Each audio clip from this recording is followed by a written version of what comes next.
Mense praat al te maklik spottend van perfeksioniste. Die ironie is dat die sulke selde waarlik gelukkig is. Hoekom? Want hulle dryf hulle self voortdurend. Hulle moet ten alle koste bewys dat hulle die beste is. Dat hulle in beheer is.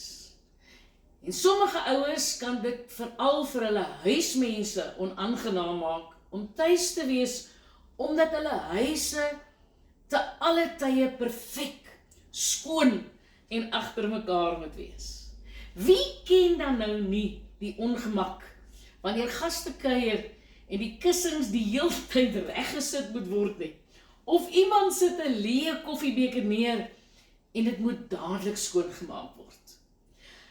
Ek dink julle besef dit nie, maar dit veroorsaak dat perfeksioniste in normale sosiale verhoudings by die werkplek of tussen vriende dikwels as die spreekwoordelike pyn beleef word, omdat hulle van ander verwag om dieselfde onredelike en soms onhaalbare standaarde te handhaaf.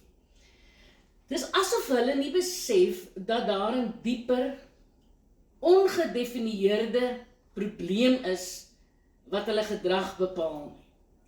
En so word dit in bose kringloop. Hulle stresvlakke is deurentyd hoog en dit lei tot verdere spanning. Dit lei tot spanning met die wat in hulle onmiddellike omgewing is. Kyk, perfeksionisme is glad nie 'n deug nie, hoor. Deur jouself gedurig genadeloos te dryf, word jy 'n slaaf van jou eie onredelike verwagtings.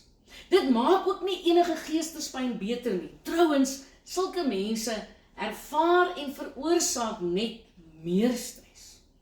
Nou indien jy sukkel en oorhel na perfeksionisme en die lewe vir jouself of ander uitdagend maak, is dit dalk nodig dat jy net by iemand moet uitkom om jou 'n bietjie te help om balans te vind.